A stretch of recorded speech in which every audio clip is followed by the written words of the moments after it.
Welcome to Physics 210. Today we'll be beginning the final third of our course, which is going to be about thermal physics and thermodynamics. Today we're going to start with chapter 16, which is called a macroscopic description of matter.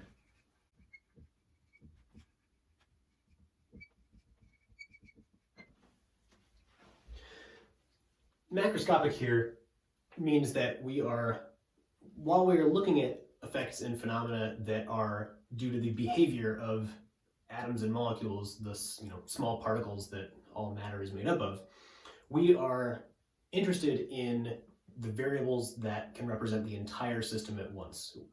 The macroscopic variables like temperature and pressure and other things that we're going to talk about.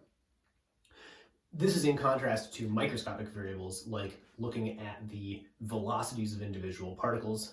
This is certainly done in physics. You can look at for example, distribution of velocities. We have this many molecules with this velocity in this direction and this many molecules with this velocity in this direction, and you can use those to figure out what's going on in a system. We are not going to be looking at that level of detail. We're going to be looking at the macroscopic variables that, single values that describe the whole system at once. To start with, I think, and the book thinks, it's necessary to spend some time looking at the variables and quantities we're going to be discussing before we dive in too deep. We can apply the variables we're about to learn to many different states of matter, although we're going to start by focusing on gases. To begin with, we need to discuss all of the variables we are going to be using, and they are numerous. So buckle up. First, we can talk about the total mass of our system.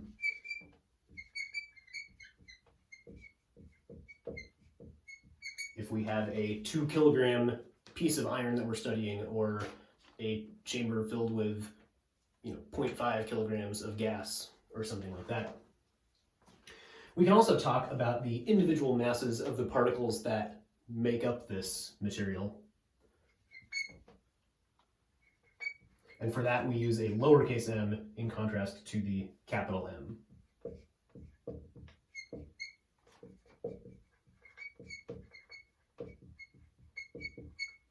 When we're talking about the particles that make up our system, whether we're talking about atoms or molecules isn't really going to affect things very much.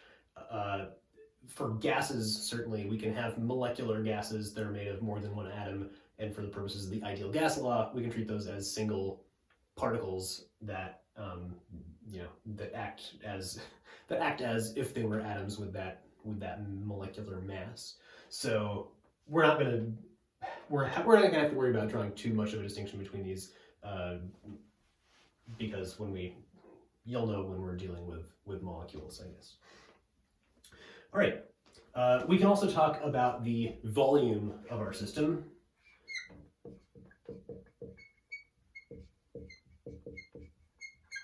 How much space our system occupies. And I guess now's a good time to say both of these masses we can write with units of kilograms. The mass of a single atom we can write in kilograms. It is just going to be a small number. Our volume in SI units is, of course, meters cubed. Apologies to any people who like using liters, but too bad. A liter is 10 to the minus 3 cubic meters, and now you can use that. All right. We can also talk about the density, just like we were talking about in the last chapter, density of fluids. We can talk about the density of a thermodynamic system. And I want to be careful here. We're going to call this the mass density.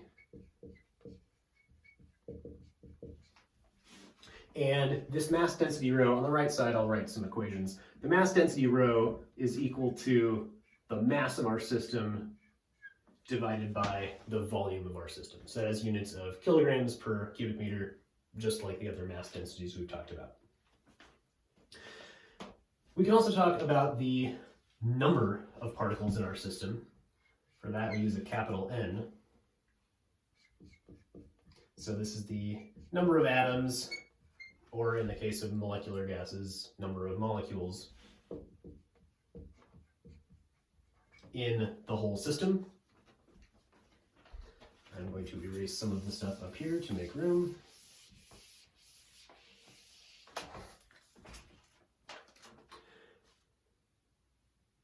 can also talk about the number density. This is a useful quantity that comes up from time to time. So N over V, that is the number of particles per volume. This is called the number density.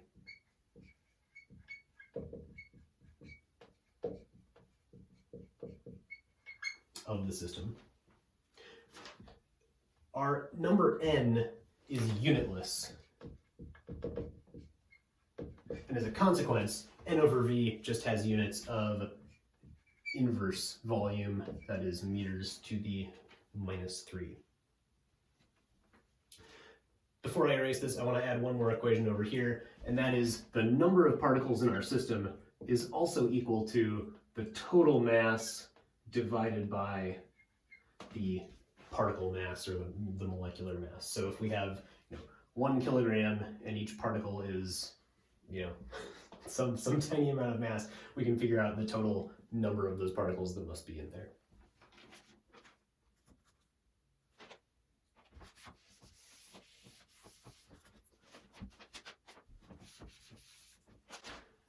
So now we're going to introduce some we're going to introduce another piece of this that you may have already seen in a chemistry course, and that is moles. We're not going to use moles very much in this class, but they're going to come up, so I might as well define them in case you haven't seen them. So a mole of a substance is equal to 6.02 times 10 to the 23 particles of that substance. So whatever those particles are, if they're atoms or molecules, 1 mole of that stuff is 6 times 10 to the 23 individual particles of that stuff. This, of course, looks familiar. This is Avogadro's number, so that is N sub A. And this is equal to 6.02 times 10 to the 23 inverse moles. So moles are a unit. Oh, and I should also write 1 mole, MOLE, is the full name of the unit. The abbreviation for the unit is MOL, just like how we use L for liters, or M for meters. MOL is the abbreviation for mole. It only saves you a letter. Don't ask me why. All right, so Avogadro's number is 6.02 times 10 to the 23, 10 to the 23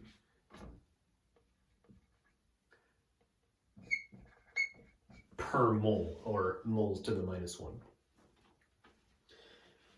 Right, the number of moles in our system is lowercase n, which is equal to the total number of particles divided by Avogadro's number.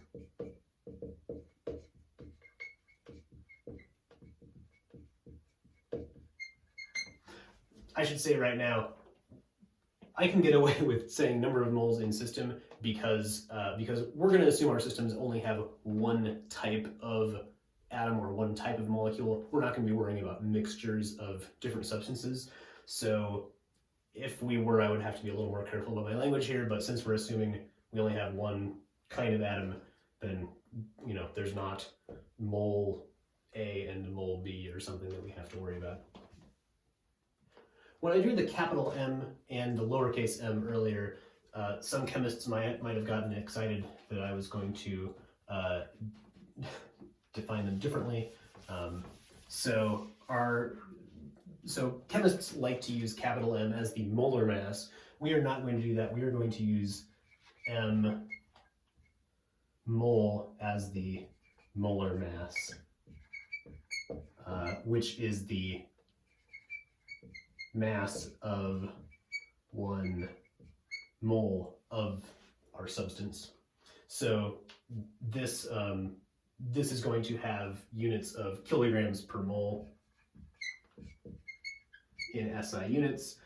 Note that this is not grams per mole, which is the normal definition of things. So for example, I'm jumping ahead a little bit, but helium has a atomic mass of 4, roughly 4, so its molar mass is 4 grams per mole, In SI units, that is 0.004 kilograms per mole. So if we're keeping in SI units, we're going to have to adjust things by a factor of 1,000 from what we've probably done most of the time in chemistry class with grams.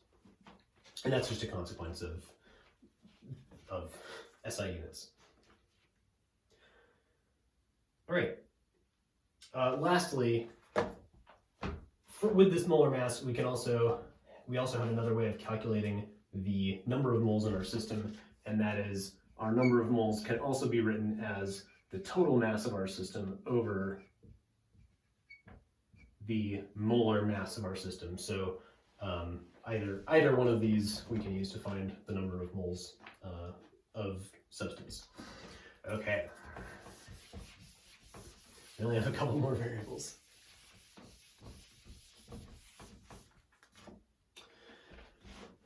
Our next variable we've talked about before is pressure. Pressure, the book uses lowercase p, so this is our force per area. This is most commonly used for gases, but there are definitely situations where we talk about the pressures of liquids and solids as well, so it's going to apply to all sorts of different systems. And lastly, and probably most importantly, maybe most importantly for this part of the course, is our temperature,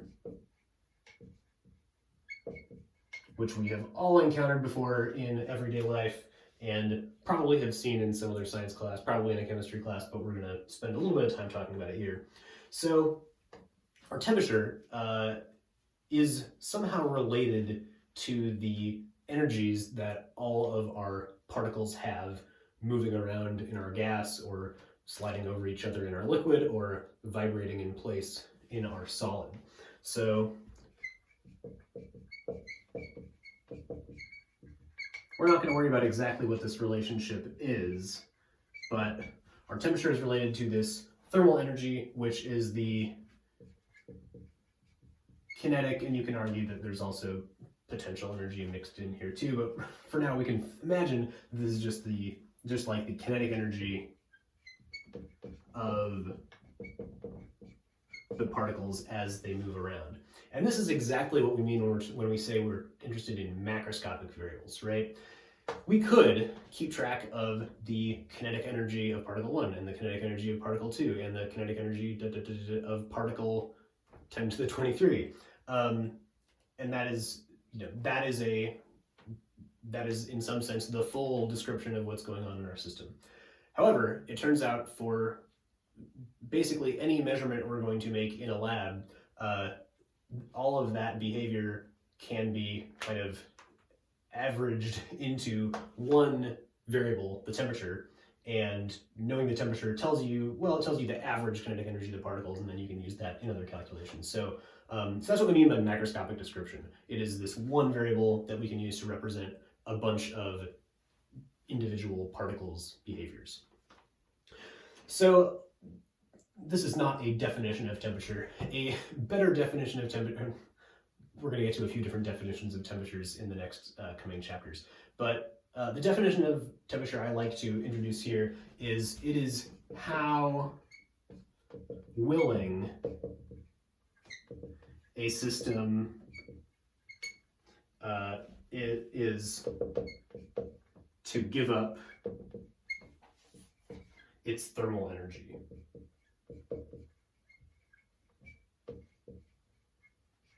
Presumably to another system adjacent to it, next to it, or something like that. So a high temperature system is very willing to give up thermal energy and will give thermal energy to its neighbors and cause their temperatures to increase also.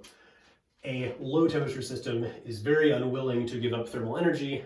It is miserly, as one book described it, and the result of that is that if energy goes to it, it tends to stay there and heat that system up.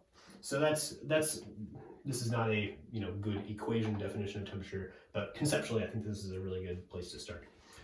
We all probably know our units of temperature. Our units are Kelvin and that is not degree Kelvin, that is just Kelvin.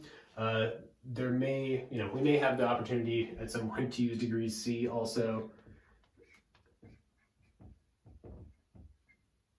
Celsius.